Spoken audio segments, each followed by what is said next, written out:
আমরা সবাই ভুল করি, আমরা সবাই গুনাহ করি, কিন্তু সবাই ফিরে আসার সাহস পায় না।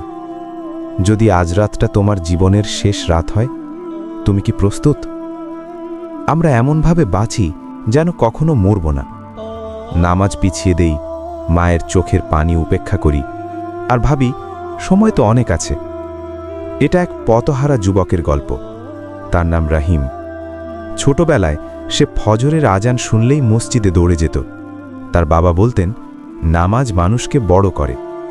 কিন্তু সময় বদলালো, বন্ধু বদলালো, জীবন বদলে গেল। নামাজ ধীরে ধীরে ছেড়ে দিল সে। রাত জাগা, আড্ডা, হাসি ঠাট্টা, বাইরে সব ঠিকঠাক, কিন্তু ভেতরে একটা শূন্যতা। রাতে একা হলে সে আয়নায় নিজের দিকে তাকিয়ে ভাবত, আমি কি আগের সেই রাহিম আছি?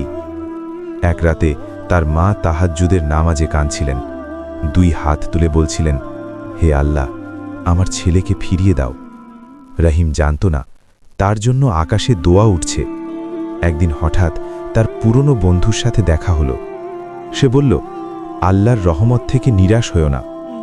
এই কথাটা তার বুকের ভেতর কোথাও আঘাত করল। তারপর এলো সেই রাত। দ্রুত গতির গাড়ি, হঠাৎ নিয়ন্ত্রণ হারানো, ভয়ঙ্কর দুর্ঘটনা। চোখ খুলে সে দেখল সে হাসপাতালে। ডাক্তার বলল, অল্পের জন্য বেঁচে গেছেন। সেদিন প্রথমবার সে মৃত্যুকে অনুভব করল। যদি আজ সে মারা যেত, তার কি উত্তর ছিল? তার নামাজ কোথায়? তার সিজদা কোথায়? হাসপাতালে তার মা এসে মাথায় হাত রাখলেন, বললেন, আল্লাহ তোকে ফিরিয়ে দিয়েছেন বাবা। সেই রাতে রাহিম কাঁদল। বাড়ি ফিরে বহু বছর পর অজু করল সে। জায়নামাজে দাঁড়ালো, সিজদায় গিয়ে বলল, হে আল্লাহ, আমি ভুল করেছি, আমি গুনাহ করেছি, তুমি আমাকে মাফ করে দাও। তার চোখের পানি মাটিতে পড়ছিল, কিন্তু তার অন্তর হালকা হয়ে যাচ্ছিল। পরদিন ফজরের আজান শোনা গেল। অনেকদিন পর সে মসজিদের পথে হাঁটল। সূর্যের আলো ধীরে ধীরে উঠছিল। মনে হচ্ছিল অন্ধকার শেষ হচ্ছে।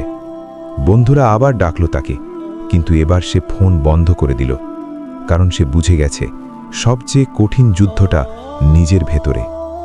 ধীরে ধীরে তার জীবন বদলে গেল। নামাজ তার শান্তি হয়ে গেল, কোরআন তার আলো হয়ে গেল। একদিন সে আরেকজন তরুণকে বলল, আমি যদি ফিরতে পারি, তুইও পারবি।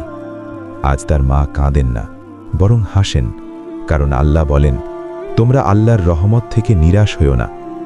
মনে রেখো, তুমি যত দূরেই চলে যাও না কেন, আল্লাহর দরজা এখনো খোলা। একটি সিজদা, একটি কান্না, একটি তাওবা তোমার জীবন বদলে দিতে পারে। তাই কখনো নিরাশ হইও না, কারণ আল্লাহর রহমত তোমার গুনাহের থেকেও বড়।